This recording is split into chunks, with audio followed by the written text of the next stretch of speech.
In this tutorial, we will look at 3 reasons why ΦText files are almost always smaller and therefore more efficient for storing source code than their UTF-8 counterparts. Of course, even UTF-8 is preferable to either UTF-16 or UTF-32 for file storage. Reason 1. End of paragraph.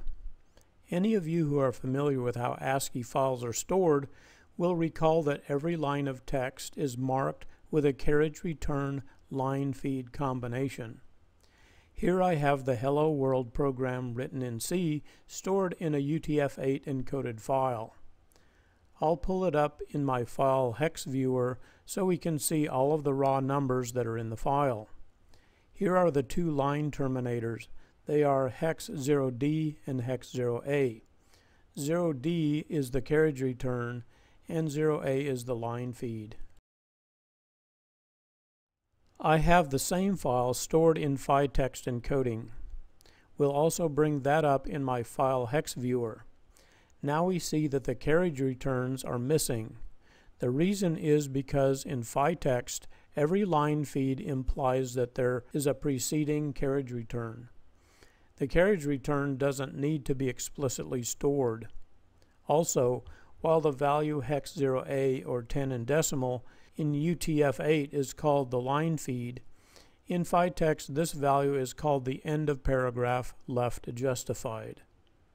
So basically, when we store our source code in ΦText, we save a byte for every line of text. Reason 2. Repeating characters. Looking at the heading of our file, we see that the first line has this comment thing at the top. Programmers often put this sort of text marker into source code to draw attention to the fact that this is an important comment section of the file where the programmer has placed important information for anyone who intends to read and understand what is in the file. Now, I don't know about you, but when I write such a thing, I remember the days when file storage wasn't cheap, and I cringed at the thought of taking up space on my hard disk with this practice. Well, cringe no more. We can see in the UTF-8 encoded file that every asterisk is explicitly stored in the file. But when we look at our ΦText encoded file, we see that this long sequence of asterisks just costs us 3 bytes of storage. This byte, hex 2A, is an explicit asterisk. These next 2 bytes are the repeat code that can specify a repeat count of up to 255. So when you write your programs in ΦText, feel free to use lots of repeated characters. They don't take up much space on your hard disk. The repeat mechanism not only repeats the Unicode symbol, but it also causes a repeat of all of the text properties associated with the character that is repeated.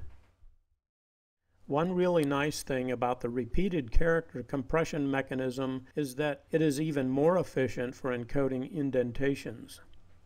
PyPPL is a structured programming language, so you are likely going to want to indent your code to reflect nesting. At the beginning of a paragraph, the implied previous character is the ASCII space character, so indentations of up to 255 characters only require the 2-byte repeat code. In this file, we see a lot of deep nesting. All of this space here is going to require a lot of space and/or tab characters in a UTF-8 file.